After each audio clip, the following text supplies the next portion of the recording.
Nietzsche writes, ultimately, nobody can get more out of things, including books, than he already knows. For what one lacks access to from experience, one will have no ear. Now let us imagine an extreme case that a book speaks of nothing but events that lie altogether beyond the possibility of any frequent or even rare experience, that it is the first language for a new series of experiences. In that case, simply nothing will be heard, but there will be the acoustic illusion that where nothing is heard, nothing is there. He's saying, this really touches on what Nietzsche believes understanding is, which is a form of self-understanding, insofar as one has experiences. One can only listen and understand books or anything by comparing it to their own experiences. So he's talking about those books Zarathustra, and he's saying, in his book Ecce, Homo, by the way, on chapter Why I Write Such Good Books, he's saying, my experience is so rare, it's rarer than rare, and that it cannot be understood outside of experience. So if you haven't experienced what Nietzsche is talking about in Thus Spoke Zarathustra, then you won't be able to understand him. And he says, this in the end, my average experience, and if you will, the originality of my experience. Whoever thought he had understood something of me had made up something out of me after his own image. So he's saying, oftentimes I get interpreted, and it's simply the reader's own image that they're producing, not Nietzsche's. Nietzsche's experience is original in some sense. So he's saying, people think they understand me, but they're really just talking about themselves. Not uncommonly, an antithesis to me. For example, an idealist. And whoever had understood nothing of me denied that I needed to be considered at all. So he's saying, not only do they not understand these readers or these interpreters, he's also talking about scholars. He's saying, but they're actually just talking about themselves, and it's oftentimes the antithesis of what he means, namely an idealist. So he's not an idealist. Okay, people interpret Zarathustra very often as being an idealistic work, insofar as he uses the word Superman, Overman, Übermensch, as this word that's supposed to convey an ideal.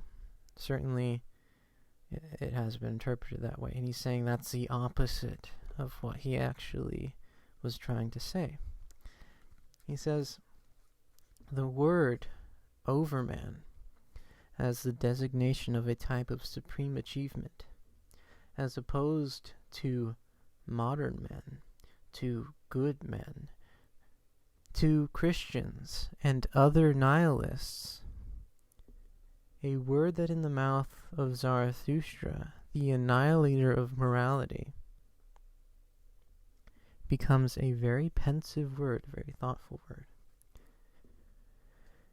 has been understood almost everywhere with the utmost innocence, in the sense of those very values whose opposite Zarathustra was meant to represent, that is, an idealistic type of a higher kind of man, half saint, half genius. So there you have it, from Nietzsche, saying that people have tried to understand Zarathustra and they interpret it has the opposite of what he means, which is idealism, or an idealistic type of person. That's what the Overman is not, according to Nietzsche. So this gives you a clue into what Nietzsche is trying to say in Thus Spoke Zarathustra, namely what he wants to convey in Thus Spoke Zarathustra is the opposite of idealism.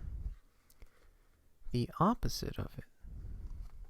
So that was very helpful for me when I read it. So he's saying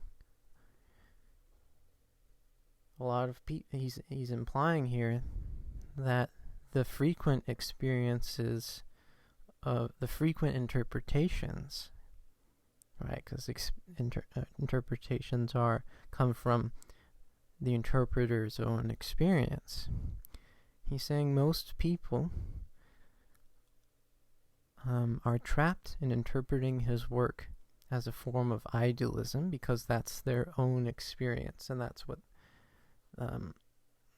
they're sort of, they can't help but interpret things, his work as, which is a form of idealistic way of thinking, which he's saying it's not that at all. That's the first thing I wanted to clear up. Again, this is from Ecce Homo, Walter Kaufmann's Ecce Homo, and it's on the chapter Why I Write Such Good Books. And if you want the page from this edition, it's page 261. So that's the first thing you need to know before you read Zarathustra, that he's not an idealist. He's the opposite. What does that mean? You guys got to figure it out. So I want to give you a glimpse of what the Overman is, according to Nietzsche. And because he talks about, in the beginning he says, man,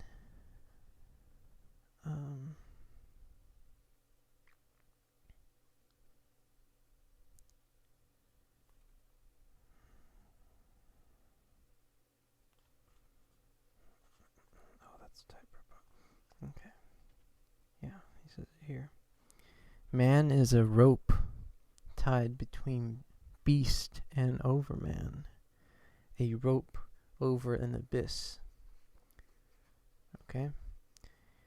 What is great in man is that he is a bridge and not an end. What can be loved in man is that he is an overture and a going under. Later on in the chapter on the tarantulas, he says, for that man be delivered from revenge, that is for me the bridge to the highest hope and a rainbow after long storms. Earlier he talks about keeping holy one's highest hope. And he says, in order to crystallize what he means, because it's not that clear as to why this isn't an ideal. He says, it's a form of idealism. He says, in the chapter on love of the neighbor, he says, let the future and the farthest be for you the cause of your today. In your friend you shall love the overman as your cause.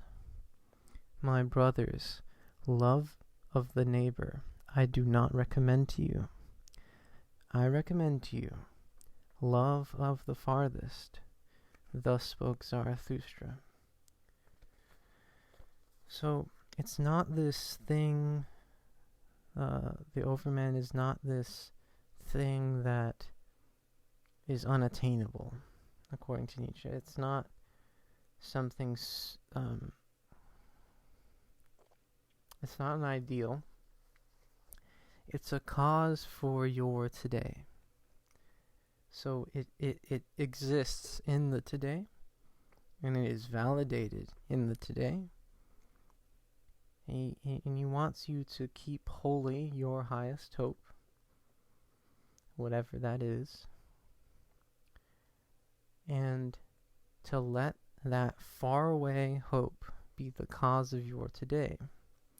And insofar as it causes your today, it's not so far away anymore. It's actually, it exists in the now.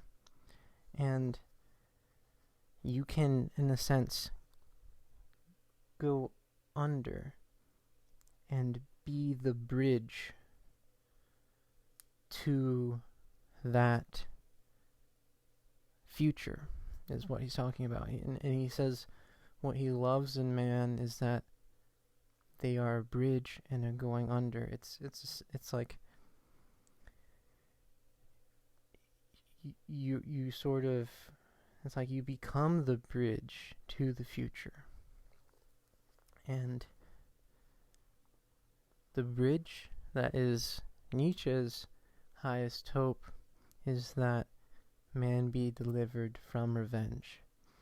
And once we stop wanting to enact revenge on people, that in what he's implying will become a kind of bridge to this future he hopes for, which will be that rainbow of the Overman.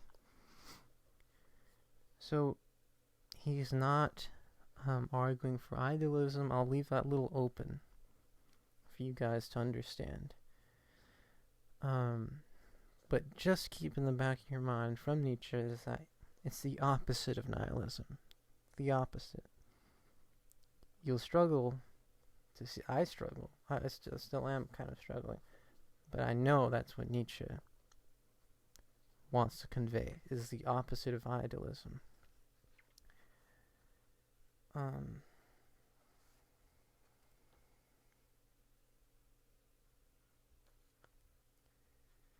To give you one last maybe sense from my own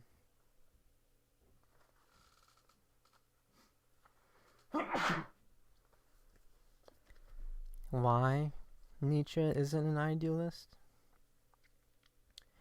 is because he believes that reason itself is just a part of the human being. It's not the whole human being.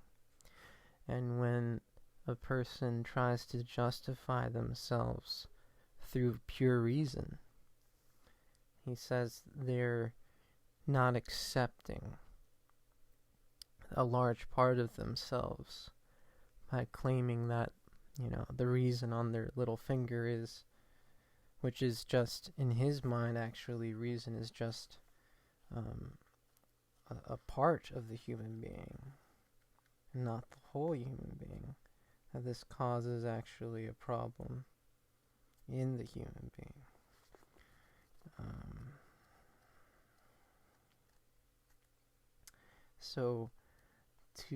And also he believes Christianity is nihilistic insofar as their kind of idealism is unattainable. It's a no saying to life, or it can be that, and that's what he's arguing against, is those ideals like, let's say, heaven, which they're not attainable in the world, but only after the world. And that's, afterworlds are the kind of utopian ideals Nietzsche does not believe in. He's arguing for the opposite of that. So it's something that must, in some sense, be real now. And I'll let you guys take it from there. But I think that that should help you.